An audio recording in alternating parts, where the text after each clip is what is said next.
이번 시간에는 시스템 이론과 도시재생 시스템 후반부를 수업하도록 하겠습니다. 시스템 이론은 앞에서 배웠고요.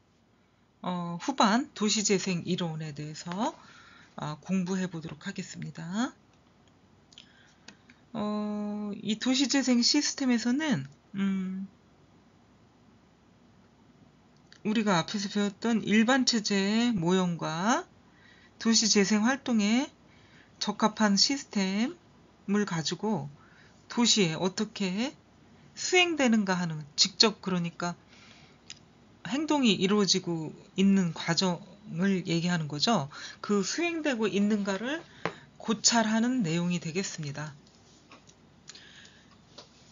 그러니까 체제라는 건 둘 이상의 하위 체제가 있어야 되고요. 또 환경과의 관계에서 투입과 산출이 적용이 돼야 되고 작용을 해야 되고요. 그리고 전체로서의 속성을 갖는 집합체가 체제가 되겠습니다.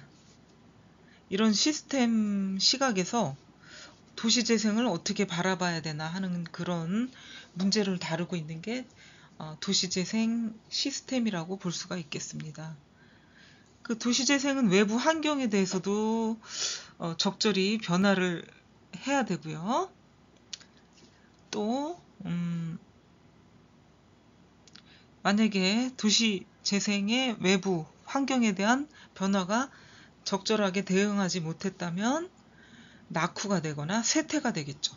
그러면 지역 활성화하는 데 있어서 활성화가 되지 못했기 때문에 지역 주민들의 삶의 질이나 어떤 공동체 관계가 회복되기가 쉽지 않다는 거죠. 그래서 회복되기 쉽지 않게 하는 것보다는 도시체제 시스템 시각에서 제때 그 환경에 적응을 해서 낙후되지 않게 만들어주는 것도 중요한 일이 되겠죠. 그게 도시재생 사업의 일환이 되겠죠.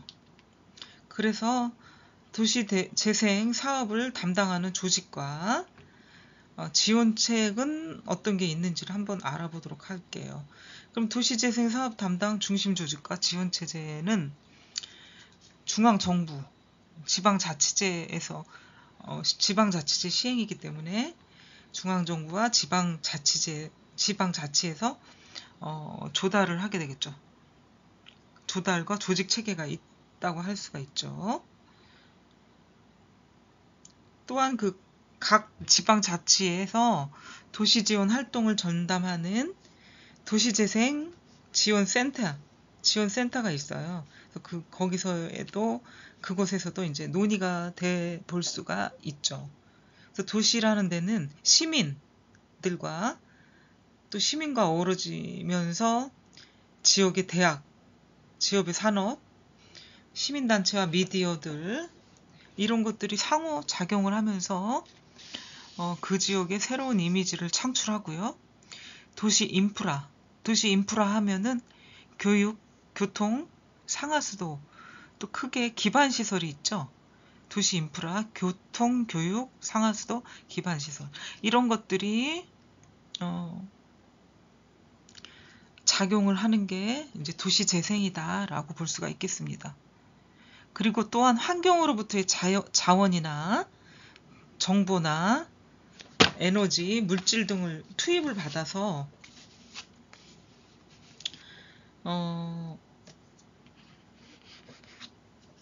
도시의 어떤 처리 과정을 거쳐서 정책, 사업, 프로그램 등이 산출물로 나온다고 그랬죠. 네, 그래서 이런 과정들이 일련의 과정들을 가지고 도시가 안정적으로 성장을 할 수가 있는 거죠.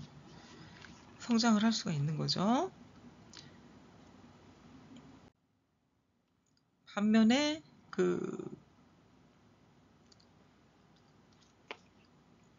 환경 변화 요구에 부적절하게 대응을 하거나 그것이 시간을 놓친다면은 그 지역은 낙후되고 쇠퇴가 됩니다. 예, 그래서 낙후와 쇠퇴에서 빠져나오기 위해서 도시재생 사업이 필요한 것이지요. 당연한 얘기지만 참 쉽지 않고 어려운 얘기라고 했죠. 애초에 새롭게 뭔가 만들어내는 건 쉽지만 만들어진 상태에서 수정을 한다는 거는 그렇게 쉬운 일이 아니기 때문에 그렇습니다. 그 도시재생 환경적인 요인과 주변 상황을 고려해서 여러분 이 도시를 새롭게 탄생시키는 거 아니면 재생하는 거를 우리는 도시재생 사업이라고 얘기를 하죠. 그 도시재생 종합체계 추진 방향을 보면은 장소 중심으로 정보 융합 분석 서비스 기반 구축, 뉴딜 사업, 대상지 발굴. 그러니까 이것은 결국은 일자리 창출이라고 제가 얘기를 한 바가 있습니다. 국가가 도시 재생 사업이나 중앙부처 유관 사업, 활성화 지역 지정 현황 등을 함으로 인해서 뉴딜 사업을 제공하게 되는 거죠. 장소 중심의 공간적 조화를 통해 가지고요. 다양한 사업 특성, 지역 현황을 한눈에 파악할 수가 있고요. 후보지 기초조사를 위해서 토지 기반, 건축물 기반 정보, 지역 자산을 제공해 볼 수가 있는 거죠. 그리고 또한 뉴딜 사업과 연장선상에 있는 그 지역 기반 일자리 창출을 위한 정보 교류 플랫폼을 구축한다. 이런 건 이제 도시재생 관련 입찰 정보와 채용 정보, 그다음에 일자리와 관련된 것들인데 주민주도, 사회적 경제 육성 지원이 되겠어요. 주민주도가 되겠죠.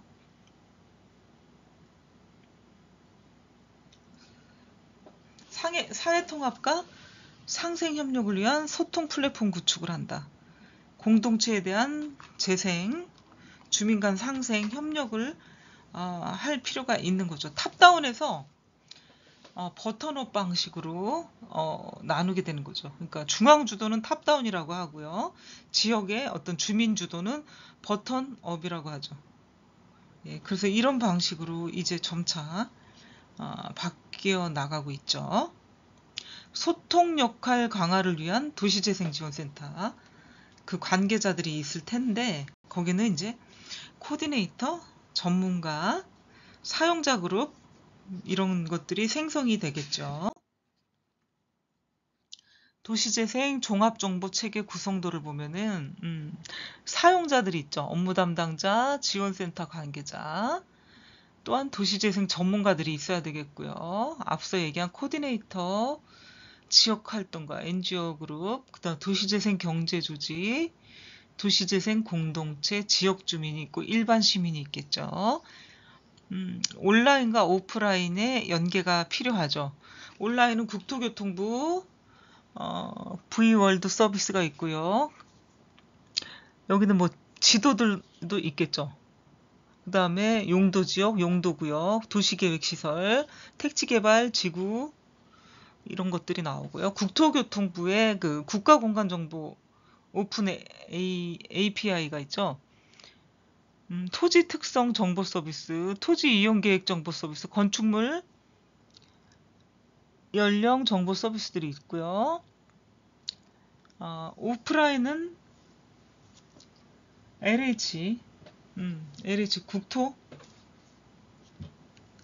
토지 주택 공사가 있죠. 그리고 국토교통부, 통계청, 도로교통공간, 국토지리정보원, 문화재청, 행정안전부, 오프라인과 연계를 시키는 거죠. 그럼 이런 곳에서 어떤 일을 하려고 그러냐? 도시재생 종합정보 체계를 마련해가지고 뭐 도시재생 포럼도 열고요, 정보도 분석하고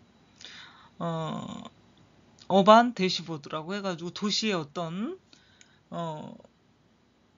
지역별 조회 할 수 있는 내용들을 표시해 놓는 거죠. 지역별 조회를 할 수 있게끔 해놓은 거죠.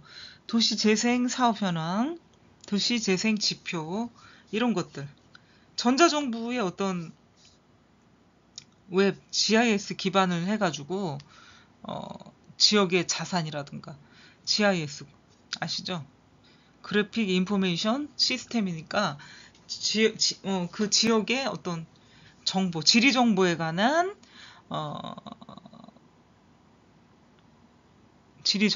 어떤 프로그램이죠. 그 사업 정보 데이터베이스, 지역 자산 데이터베이스, 지역 현황 데이터베이스, 지표 데이터베이스, 포털 데이터베이스 해가지고 뭐 이렇게 GIS 활용을 해볼 수가 있는 거죠. 전자정보 데이터베이스. 그래서 도시 재생을 할 때는 종합정보 체계 구성도가 있어야 되고, 이 기반을 가지고 전부 활용을 해서 성공적인 도시 재생을 우리가 꿈꾸는 것이죠. 그래서 도시재생 지원 체계는 중앙정부 도시 재생 지원 체계가 있고, 지방자치, 지방정부에서도 지원을 해주게 되는데, 중앙정부에서는 도시재생특별위원회를 통해 가지고 사업 협업을 하게 되고요. 지자체는 주민과 함께 도시재생지원센터를 운영합니다. 경쟁력 있는 재생사업을 발굴하고 그 지자체 주민이 맞춤형 지원을 제공을 합니다. 국가 도시재생 기본방침을 수립하고요. 또한 도시재생 정책을 효율적으로 추진하기 위해서 목표, 지원 방향을 제시하고요. 또한 도시재생 전략 계획을 수립을 하는데, 이거는 이제 지자체 사정에 맞게 각각 추진 방향을 설정하고 수립을 해야 된다. 그리고 중점적으로 도시재생 사업을 진행할 도시재생 활성화 지역을 선정해 볼 수가 있죠. 그리고 전담 조직, 지원센터가 있어야 되겠고요. 지원센터가 있을 때는 주민협의체나 도시재생 지원기구 등의 협의가 있어야 됩니다. 도시재생 참여 주체는 지자체나 공공기관, 도시재생지원센터, 총괄 코디네이터, 전문가, 지역 주민이 필요하고요. 그리고 지자체나 공공기관 업무 담당, 업무가 되겠고요. 전문가들은 소통, 지역 주민은 참여, 공동 활용 정보를 활용해서 참여 주제별로 정보를 공유해 볼 필요가 있죠. 국토교통부가 직접 지정을 하거나 지자체 요청에 의해서 지정을 해 볼 수가 있겠고요. 지역 경제를 활성화해 볼 수가 있는 거죠. 그죠? 뉴딜 정책 중에 하나는 국가 정책이라 가장 큰 정책이라고 제가 얘기를 했고요.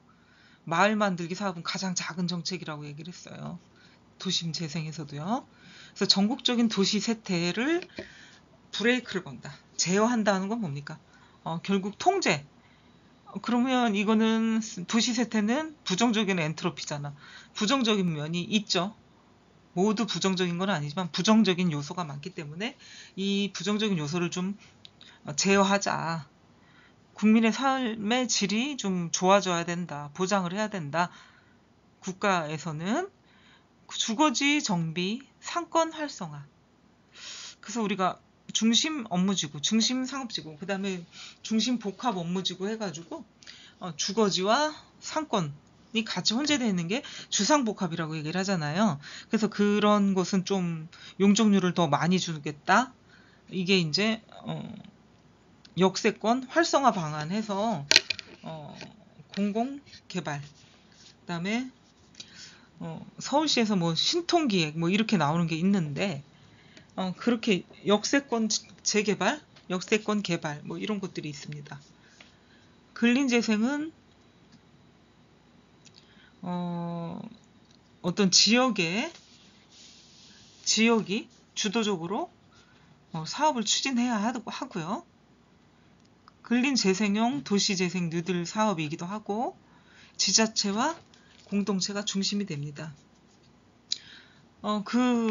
첫째 중앙정부는 지방도시권의 어떤 지역 발전 거점, 지역이 발전되기 위해서 같이 노력을 해주는 부분이 있는 거잖아요. 그래서 쇠퇴지역의 어떤 심각성을 느끼고 기초생활 인프라 확충을 해줄 필요가 있는 거죠.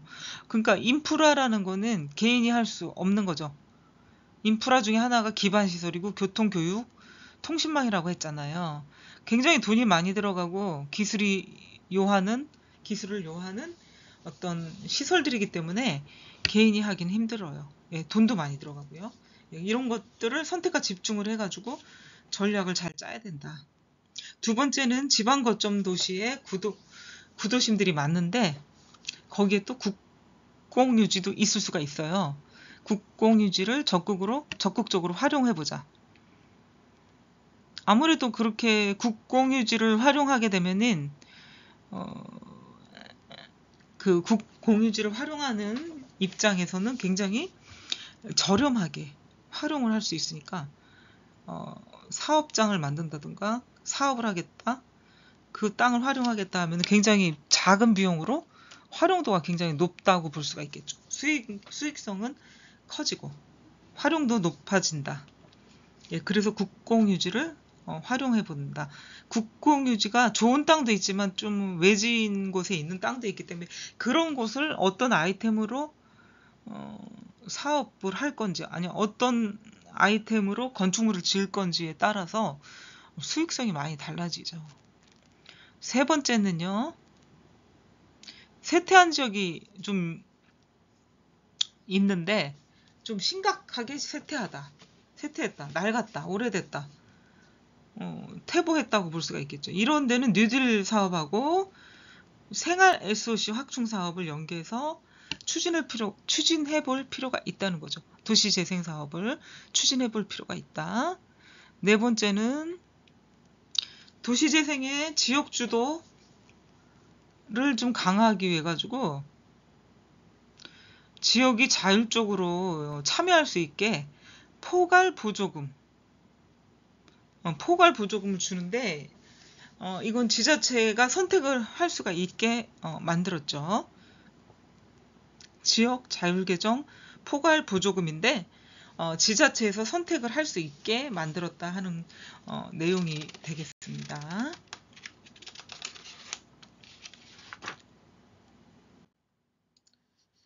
그러면은 중앙과 지방 조직은 어떤 과정으로 도시 재생 지원 기구나 센터를 만드는가 한번 볼까요? 중앙은 심의 조정을 해요. 도시재생특별위원회라는 게 있는데 국무총리가 위원장이 되고요. 전담 행정조직이 있는데 거긴 이제 실행에 옮기기 직전 단계 국토교통부 도시재생사업기획단이 있고 지원이나 실행 조직이 있어요. 도시재생지원기구. 이게 이제 중앙정부에서 하는 일이고요.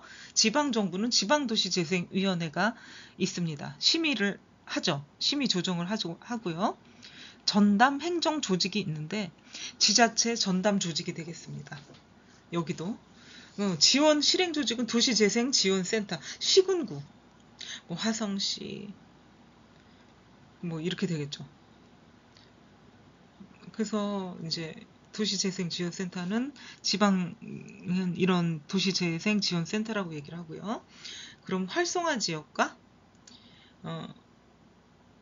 현장지원센터, 이렇게 활성화 지역 A 현장지원센터, B 현장지원센터. 이게 이제 지방은 중앙정부는 하나지만 뭐 많잖아요. 지방정부는. 그러다 보니까 이렇게 그 지역별로 또 나누게 되면 또 이렇게 A, B, C로 또 나누게 되겠죠. 자꾸 세분화될 수가 있는 거죠. 그래서 이렇게 심의조정, 전담 행정조직, 지원, 실행조직으로 볼 수가 있겠고요. 도시 활성화 시책 발굴 제도 조사 연구를 하고 도시재생 지원기구, 도시재생 종합 시스템 구축 운영, 전략계획, 활성화계획 수립, 전문가 파견, 운영 관리 해주고 도시재생에 관한 구축, 운영 등을 해주게 되죠. 그러니까 이것은 도시재생 지원기구에서 해주는 일이 되겠죠. 지정 현황 및 기관별 역할을 볼게요. 총 8개 기관이 있습니다. 8개, 그러니까 3곳, 5곳. 그래서 2014년에 지정된 곳 3곳, 19년에 5곳이 있는데 14년에 3곳 한번 LH 건축도시공간연구소 국토연구원이 있고요. 5곳 19년도에 지정된 5곳은 주택도시보증공사, 한국감정원, 한국디자인진흥원, 한국사회적기업진흥원, 한국교통연구원이 있습니다. 그러면 LH에서는 무엇을 할까요? 뉴딜 사업관리, 사전사후관리 하고요. 제도 활성화, 교육, 사회적 경제조직 지원을 해줍니다. 건축도시공간연구소는 법, 제도, 조사를 해주고 도시재생지원센터, 네트워킹, 지원. 국토연구원은 어떤 일을 할까요?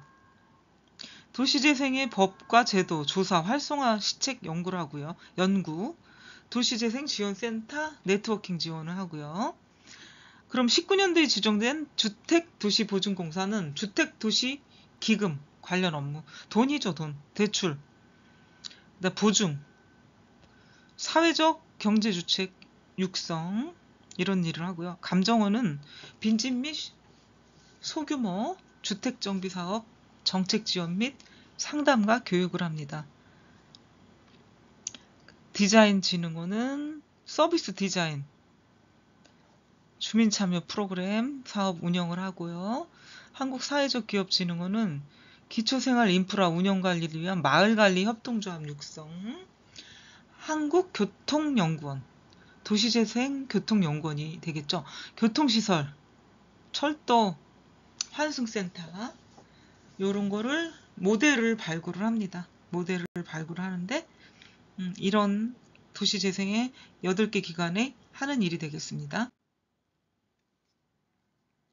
서울시의 도시재생 지원 체계를 보면은 서울시의 도시 체계는 함께 만든다.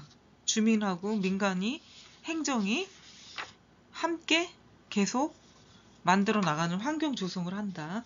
이게 첫 번째 지원 체계고요. 두 번째는 핵심 지역의 경쟁력을 향상시킨다. 핵심 지역 경쟁력 향상.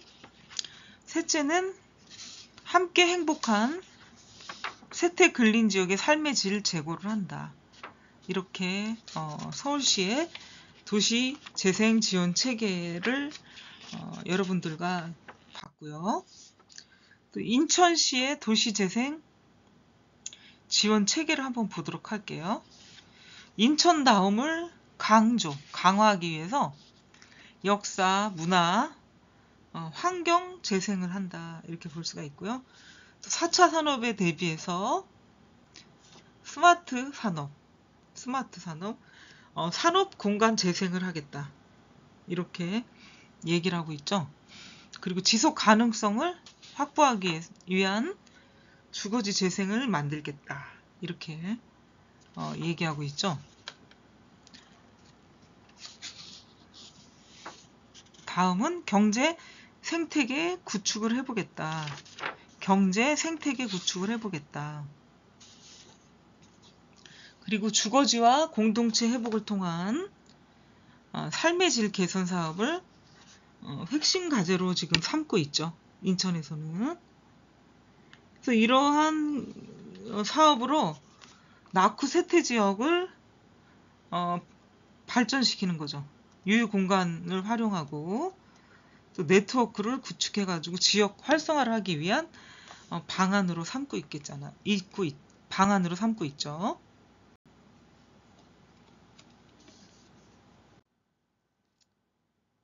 그래서 국가도시 재생 추진 절차를 보시면 국가 기본 계획이 있어요. 국가 도시 재생 기본 방침이라는 게 만들어져 있고 도시재생 전략 입안을 하고 활성화 계획에 포함된 국가 지원 사항에 결정을 하게 되는데 여기서 주민 공람 아니면 공청회를 열고요. 지방의회 의견 청취를 하고요. 지방도시재생위원회 심의를 하게 됩니다. 부합하다면은 도시기본계획 20년을 만들어서 도시재생 전략계획 안 입안을 하는데 도시계획 20년 안 그리고 관계 행정기관에 협의를 해서 도시, 지방 도시계획위원회 아니면 지방도시재생위원회로 대체가 가능합니다. 이렇게 해서 전략계획을 확정 승인하고요. 전략계획 고시 도시재생 활성화 계획을 입안을 하게 되죠. 입안을 하게 된다. 도시재생 전략계획 입안을 한 게 이제 확정이 되면 도시 활성화 계획 입안을 하게 되죠. 그럼 이것도 마찬가지로 주민 공람이나 공청회가 있고 지방도시재생위원회 심의가 있죠. 관계 행정기관 협의도 있고요. 활성화 계획안이 확정 승인되고 활성화 그러니까 이 계획이 고시가 됩니다. 도시 재생 사업을 시행하게 되죠. 그러고 나서 그래서 이렇게 계획 입안이 있고 계획 입안이 만들어지게 되면 승인을 받게 되고 그래서 승인이 받게 되면 도시 재생 사업으로 들어가게 되는 거죠.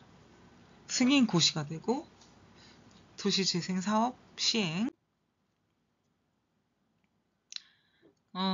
두 번째 지방정부 도시재생 지원 체계를 한번 볼게요. 그러니까 낙후 세태라니까 무조건 도시재생은 지역 활성화를 시켜야 되죠.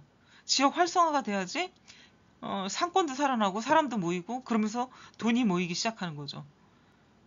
글쎄 돈이 다는 아니죠. 아니지만 돈이 벌려야 먹고 살고 지방경제 활성화되는 거죠. 사람들도 좀 풍요로워지고 인심도 좋아지는데 글쎄 인심이 좋아질 일이 있을까? 완전 전통 우리 그 고유의 민족의 모습은 점점 없어지는 건지 사라지는 건지 이게 그렇습니다. 모습은 한국인이 맞는데 이제 점점 뭐든지 서양화되고 글로벌화되기 때문에 세계적인 추세이다 보니 어떻게 나아갈 바를 빨리 캐치하는 사람만이 좀 편안하게 살 수 있겠죠. 근데 뭐 그거를 빨리 파악했다고 해서 엄청 부자로 살고 엄청 뭐 해피하다 이럴 수는 없죠. 그렇지만 적어도 손해는 보지 않겠죠. 뒤처지지는 않겠죠.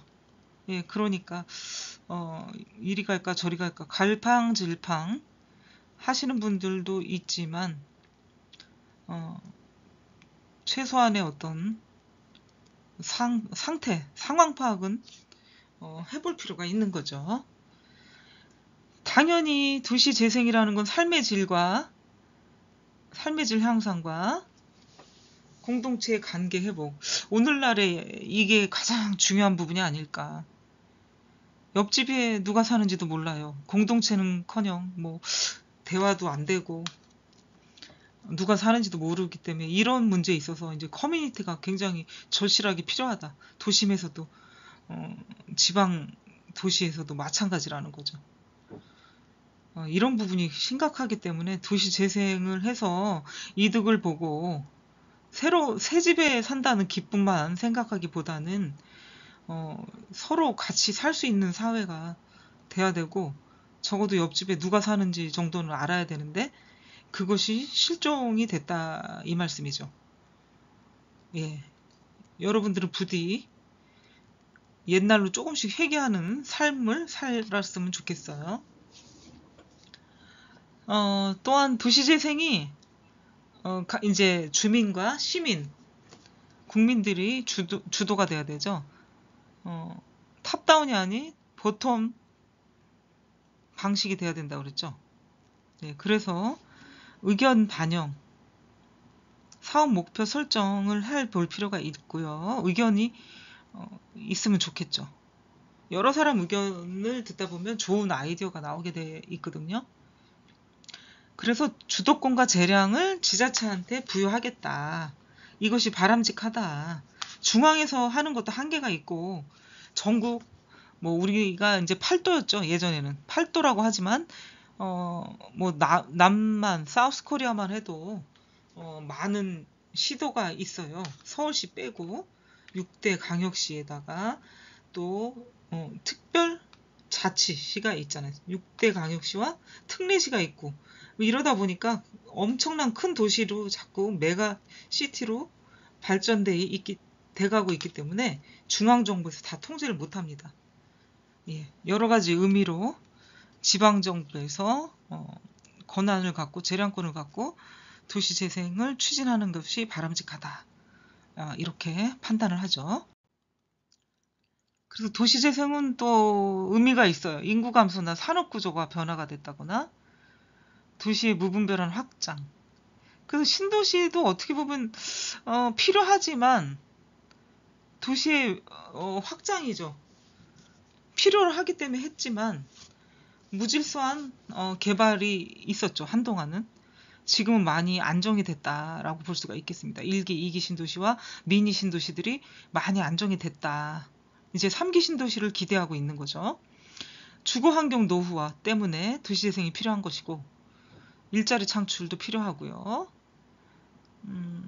결론은 그러니까 참 복합적인 거죠. 한 가지 이유만으로 도시재생이 필요하다. 이건 아닙니다.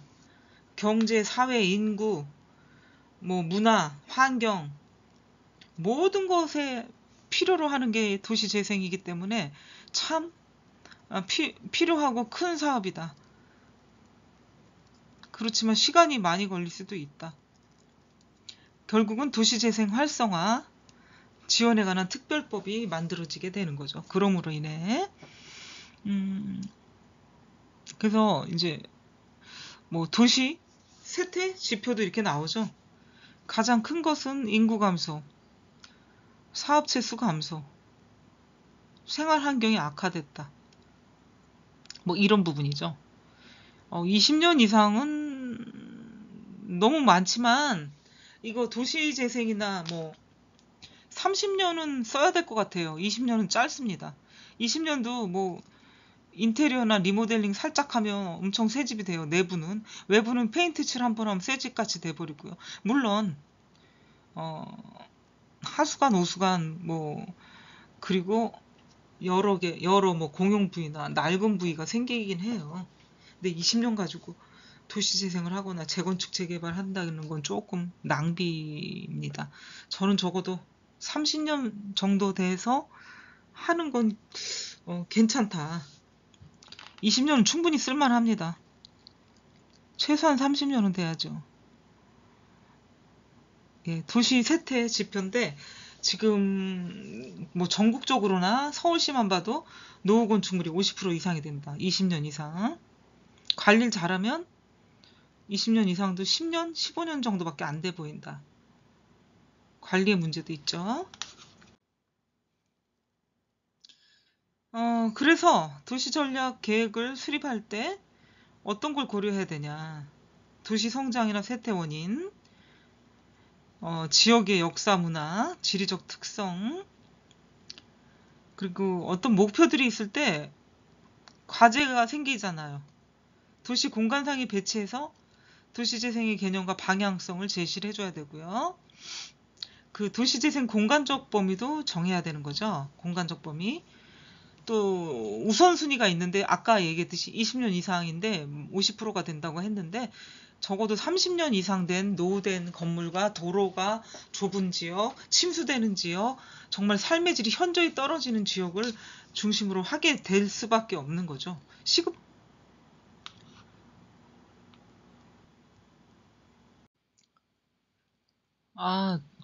아까 페이지가 안 넘어가가지고 제가 마무리하려고 했었는데 잠깐 쉬었다 보니까 또 되네요. 손가락이 좀 몹쓸 손가락이네.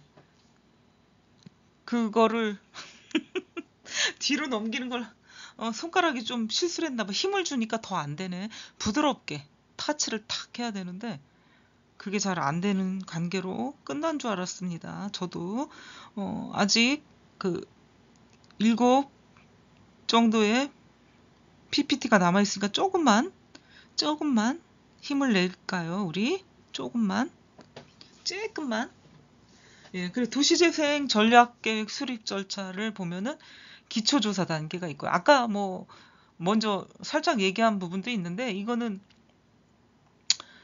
전략계획 수립이니까 이 법을 위반하고 뭐 이제 고시하고 시행하고 이런 얘기도 했지만 여기서는 기초 단계 문헌 조사하고 통계 현장 계획 수립 세태 진단 의견 청취 심의 단계 확정 공고 단계다. 이렇게 볼 수가 있겠죠. 특별시장 그러니까 특별시장 서울특별시장 광역시장은 6대 광역시 있죠. 울산시, 대전시, 부산시 6대 광역시가 있고요. 특별자치시장 뭐 저기도 있겠죠. 용인 특례시장 뭐 이런 데 있죠. 용인 특례시, 수원 특례시. 특별자치도, 제주도. 그죠? 그 외에 서울 뭐 화성시 무슨 뭐 이렇게 해 가지고 서울 뭐 그 경기도 무슨 시 무슨 군 이렇게 되죠? 시장 군수. 이렇게 됩니다. 도시재생 성공 키워드는 결국은 성공 모델 어떤 저기 모델을 만들어서 하느냐이지만 결국은 주민 참여가 있어야 되겠고요. 결국 행정부처 협업 지역에 그 지역사회에 특화된 어떤 특산품이나 그 지역에 특화된 것들이 있을 거란 말이에요. 문화재나 그런 것들을 살려야 되고 그다음에 공공과 뭐 민간 민간인과 공공이 협력을 해야 된다. 그래서 이게 도시재생 성공 모델이 된다. 어렵죠. 한두 군데서만 참여하는 게 아니라 여러 곳에서 참여가 되면서 성공을 시켜야 되니까 자본도 많고 시간도 많이 걸리고 참 의견 모으기 쉽지 않겠지만 이렇게 해야 조금 시간이 걸린다고 해도 오랜 시간 걸린다 해도 100년을 내다보고 아니면 500년, 200년을 더 내다보고 한다고 해도 손색이 없을 만큼 신중하게 해야 되는 거죠, 사실은. 참 그 말은 아이러니하죠. 주택은 빵이 아니니까 바로 찍어낼 수 없다. 비율을 조금 수준 높게 한 건 아닌데 아주 누구나 알아듣기 쉽게는 했어요. 아이러니한 거죠. 거기다 비유할 건 아니잖아요. 누구나 알죠. 주택은 빵이 아니라는 거. 매일 찍을 수 없다는 거. 비유를 좀 잘했다고 해야 되나 못했다고 해야 되나 웃기다고 해야 되나 뭐 이렇게 그렇게 비유를 한 것처럼 빵 찍어내듯이 도시 재생을 할 수는 없어요. 빵 찍어내듯이 안 하고 좀 오랜 기간이 걸린다 한들 이 아름답게 도시 공간 구조를 바꾸는 거 아니면 편리하게 누구나 행복할 수 있게 바꾼다는 거는 쉬운 일이 아니기 때문에 시간이 좀 걸린다 한들 그것을 누가 아무도 탓하지 않겠죠. 오래오래 간직할 수 있는 그 공간이 돼야 되기 때문에 이용하고 누릴 수 있는 공간이 되면 더 좋겠고요. 예, 그런 차원에서 이렇게 많은 참여자들이 있다. 그 참여자들이 모두 적극적으로 참여한다면 트러블도 생기겠지만 좋은 도시 재생 사업이 되겠다 하는 거죠. 그래서 재생 사업의 유형으로는 주거지도 있고 일반 근린 상가도 있고 또 중심 시가지형의 뭐 오피스도 있겠고요. 뭐 여러 가지 복합 건물들도 만들겠죠. 또 경제 기반형은 그런 거겠죠. 산업단지. 이것이 갖다 붙이기 나름인가 싶기도 한데 그동안에 다 해왔던 일이에요. 사실은. 도시 재생이라는 말로 바꿨지만 도시 개발 사업의 일환이죠. 사실은. 도시 개발 사업의 일환이다. 라고 볼 수가 있겠습니다. 복잡계와 도시재생. 지금 우리 세상은 엄청 복잡하죠. 복잡하죠. 그것을 앞으로는 최대로 단순화시키는 사람이 돈을 벌 수 있는 기회가 되는 것이죠. 너무 복잡해, 세상이.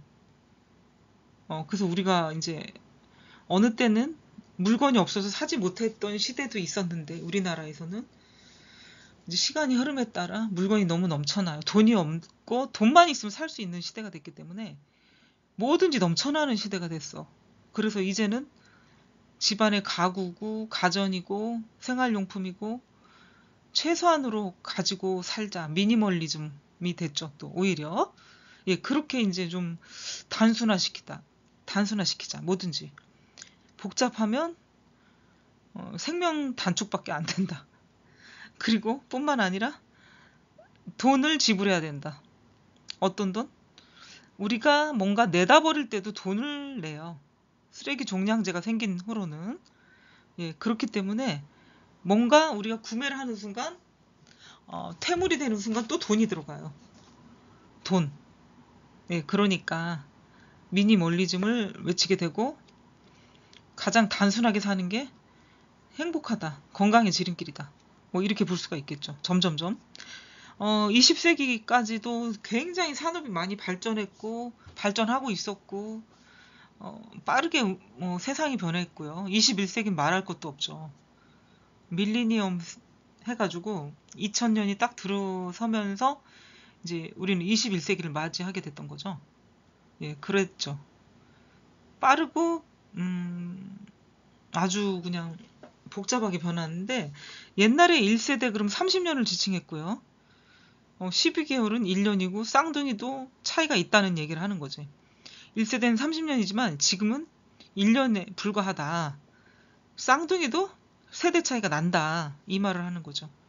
세대 차이라기보다 성격, 개성, 생김새도 조금씩 다르더라고. 다 다른 거야. 같은 시간에 1분 늦게 태어났던 5분 늦게 태어났던 거의 쌍둥이죠. 뭐. 그런데도 불구하고 성격도 다르고 개성도 다르고 다르다는 거야. 결론은 똑같은 게 없어. 복잡게 플러스 영원한 건 없고 계속 변하고 움직이고 있다는 얘기죠. 그리고 또한 우리 이과생 시대가 도래됐잖아요. 물론 모든 분야에서 다 경쟁은 치열하지만 사회과학 분야는 학문의 위기 시대다. 인문 사회과학이라고 할 수가 있겠죠. 예, 되게 좋다? 나쁘다? 이건 아니고 굉장히 사람의 감성을 움직이고 예술이고 뭔가 필요한 게 인문사회과학 분야잖아. 철학? 인문사회과학 분야인데 이것이 인간사에서 꼭 필요한 거죠, 사실은. 기초가 되고 학문의 기초가 되고요. 그럼에도 불구하고 이제는 좀 학문으로서 끝나는 거지 실용적으로 사회에 나오거나 현실에서는 어, 접목해서 일과 연결이 잘 안 되니까 위기가 왔다 이거죠. 다 필요한 것이지만 이렇게 엇갈리는 시대가 됐네요. 결국에는. 이게 역전이 될 시대가 또 올까요? 올까요? 안 올까요? 그 틈새 시장이라고 해서 글을 쓴다던가 물론 뭐 워드 치면서 노트북이나 컴퓨터로 뭐 글을 쓰지만 사람이 일단 써야 되지. 사람의 머리로서 자기 생각으로서 작가의 어떤 그 짜임새로 나오는 거기 때문에 뭐 그런 분야. 그죠? 웹툰 작가. 뭐 있긴 있어요. 근데 많지가 않다는 거지. 특별한 재능이 있는 사람만 살아남는다는 거죠. 음악도 작곡을 한다던가 뭐 연주를 한다든가 연주 시장 음악적인 음악 시장은 정말 어 케이팝 뭐 이렇게 엔터테인먼트 사에서 대형 엔터테인먼트사 아니고서는 키워내기 힘드니까 일반 그 클래식 음악가들은 거의 설 무대가 없다고 봐야 되고 있다 한들 경쟁이 너무 심하니까 그 단원으로서도 뽑히기가 힘들죠. 밥 먹고 살기 힘들다. 옛날에 그런 얘기를 했잖아. 예술을 하는 사람들이. 그게 참 음, 아주 유명하지 않는 한 사람들이 티켓을 구매하지 않죠. 그것이 문제라는 거지. 그러니까 이 예술계, 인문사회과학 분야에서도 양극화가 심하네요. 웃어야 될지 울어야 될지. 그렇죠? 예전에는 그렇게까지 차이가 많이 안 났던 것 같아요. 한 2, 30년 전만 해도, 20년 전만 해도 점점 좀 심해지긴 하는 것 같습니다. 아무튼 여러분의 세상과 시대에는 어떻게 펼쳐질지 더 모르겠어요. 지금 여러분들은 어, 아직도 학생이니까 여러분 세상은 아니죠. 그런 세상이라기보다는 이제 정말 내가 경제적인 활동을 하면서부터 나의 삶이 시작됐다라고 생각을 하니까 제 기준은 물론 뭐 그 이전에도 본인들의 삶이고 인생이지만 그랬을 때 더 치열한 세상이 오니까 이런 말을 하게 되는 거죠. 그러니까 변화한 사회에 대한 설명 이런 것들 이론 개발 이런 시간이 존재한다. 변화한 사회. 그리고 개발도 이렇게 인문사회과학 분야, 예술 분야에서 개발된 이론이 별로 쓸모가 없다 이거죠. 근데 왜 그러냐면 계속 진보하죠. 발전하고 새로운 이론이 나오면은 그 반박을 하게 돼요. 그 이전에 있던 이론을 어, 연구를 해서 반박을 하게 되고 그게 틀렸다, 아니다 하는 반박을 하게 되면은 물론 그 이전에 나왔던 이론이나 연구도 쓸모는 있어요. 어떤 의미,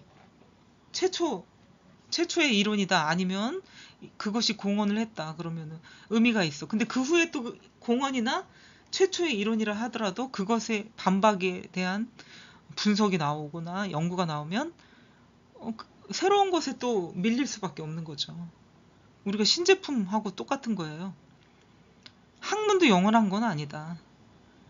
그때그때 얄팍하게 뭘 하는 게 아니지만 상황에 맞게 시대에 맞게 뭔가 받아들이고 배울 필요는 있다. 나에게 필요한 것들, 내가 취할 것들은 꼭 배워야 되겠다 이거죠. 그래서 글로벌 시대는 일반 체제 무용으로는 설명할 수가 없어. 너무 복잡다단해. 정말 전쟁도 나고 뭐 거의 이 지금 우리나라 안에서도 세계를 다 볼 수가 있는 거니까 힘들다. 복잡하다. 사시 이론이 있어. 사시. 그러니까 변화하는 어떤 사회 현상을 얘기하는데 60년대는 사이버네틱스, 70년대는 파국 이론, 80년대는 카오스, 90년대는 복잡계, 2000년대는 뭐라고 얘기할까요? 과연? 2000년대는? 카오스 이론 혼돈의 시대처럼 진짜 2000년대도 만만치가 않을 것 같아. 그래서 사이버네틱스는 정보관리 조직의 핵심 활동, 자기 조절 능력, 피드백하고 자율통제가 필요했던 시대고 70년대는 순간적으로 무너진다. 그래서 순간폭발이라고 했는데 파국, 깨진다라는 얘기잖아요. 파자가 깨질 파국이다. 그러니까 벌써 그 파자가 세죠? 우리가 뭔가 충격받는 일은 깨지는 일이거든요. 내 희망이 깨지거나 내 사랑하는 도자기가 깨지거나 그릇이 깨지거나 뭐 결혼 생활이 깨졌다, 파국에 이르렀다 뭐 이러잖아요. 되게 센 느낌이 이 글자에서도 벌써 느낌이 온다는 겁니다. 예. 그래서 이때는 이념의 대립 시대였어요. 70년대까지만 해도.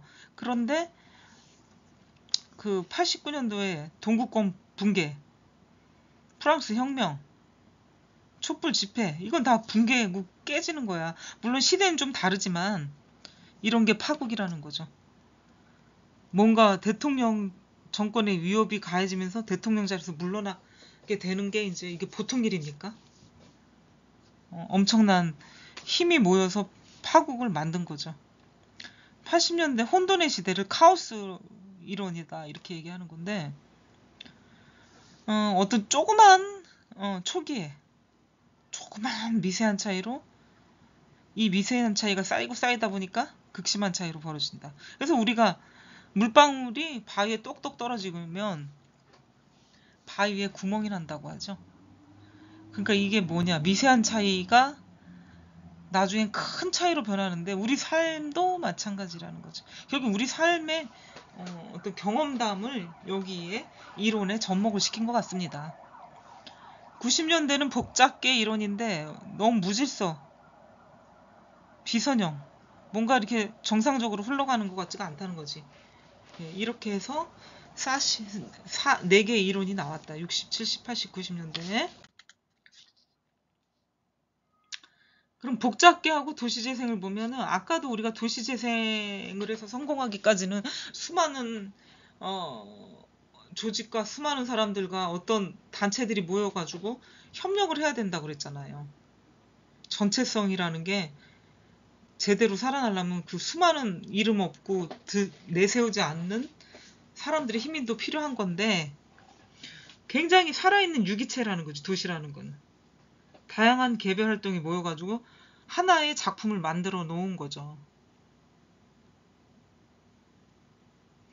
고속사회라는 게 뭐야? 엄청 빨리 변화가 오고 빨리 바뀐다는 건데 요런 고속사회도 도시 시스템에 어쩐 이런 복잡한 원리를 갖고 있는데 설득력이 있다는 거지. 결국에는 설득력이 있다. 삼성경제연구소에서 2006년도죠. 꽤 오래됐지. 2000년대가 된 지가 얼마 안 됐는데 벌써 24년이 흘렀고 또 2006년도에는 자기조직화 경영 추구에서 3-1 전략을 내놨죠. 3는 뭐고 그 플러스 1은 뭐냐. 열린 시스템, 또 시스템의 다양성, 상호작용을 활성화시키자. 그 여기에 하나 덧붙여서 자기조종 프로세스. 참 이 말이 와닿네요. 참 와닿죠. 왜냐하면 자기조종이 잘 안 되는 시대에 왔어요. 지금 21세기 2024년도. 네. 자기가 자기 스스로 통제를 못한단 말이죠.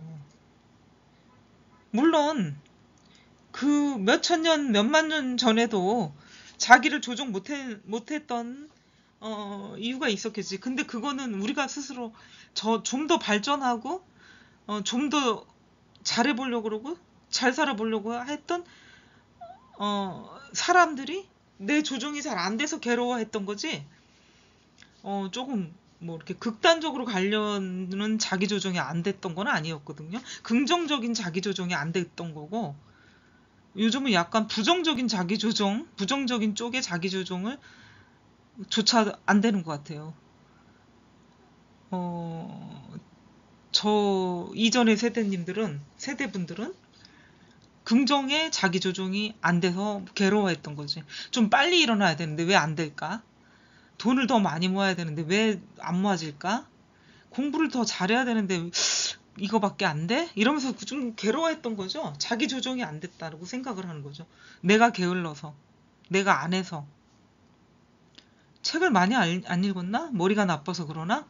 뭐 혼자 수많은 고민을 하고 수많은 자기 조정을 하려고 애를 썼죠. 더 부지런해지려고 했고 안 돼. 근데 부지런해지려고 해도 안 되는 사람이 있고 그걸 실천에 옮기는 사람들 있잖아요. 그것이 나는 자기 조정이라고 생각을 합니다. 실천을 하느냐 못하느냐가 자기 조정인데 실천이 됐던 사람들은 더 많이 성공을 했겠고요. 좀 실천이 미흡하면 또 미흡한 만큼 성공을 했겠고 안 된 사람은 그냥 거기서 머물렀겠고 그거에 대한 반성이 자기 조정이라고 저는 생각을 했는데 요즘의 자기 조정은 그것이 아닌 것 같네요.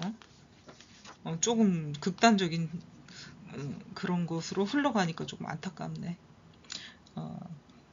예, 이렇게 해서 삼성경제연구소에서 2006년도에 3-1 작전으로 전략으로 복잡계와 도시재생에 관한 어떤 분석 이런 것들을 내놓은 게 있었죠. 도시는 복잡계의 전형이고 도시에는 시장이나 학교나 기업체나 뭐 공장도 있고 병원도 있고 많죠. 아파트도 있고 버스 지하철도 있고 이런 것들이 존재한다는 거지. 조직, 인프라, 교육, 교통 모든 게 존재한다는 거지. 기반시설 예, 이런 것들이 존재하고 있고 그러면서 이 안에서 내는 다양한 목소리가 있고 다양한 스텝을 밟고 사는 공간이 된다 이거죠. 외부 환경과 도시도 변한다. 변할 수밖에 없다. 안 변하면 이상한 거지. 응? 근데 이제 좋은 쪽으로 변해야 되겠죠? 제가 그랬잖아요. 자아 시스템, 자기 시스템. 아까 3-1처럼 우리는 긍정적인 면이 안 돼서 괴로워했던 건데 그런 긍정적인 방향으로 흘러가야 되는 거죠. 외부 환경과 도시가 변한다. 이것도 긍정적으로. 사람의 마인드도 긍정적으로. 그래서 지속 가능한 도시 재생을 위해 가지고 변화하는 건 굉장히 좋은 선순환적인 구조로 정착이 되는 거다. 그러니까 선순환적인 발전이 있어야 되는 게 맞는 거죠. 예, 그래서 오늘은 도시재생 시스템에서 환경 부분을 먼저 하고요. 도시재생 시스템 후반부를 오늘 수업을 했습니다. 예, 여러분들 수고하셨고 고생 많으셨고 다음 주에 학교에서 보도록 할게요. 안녕.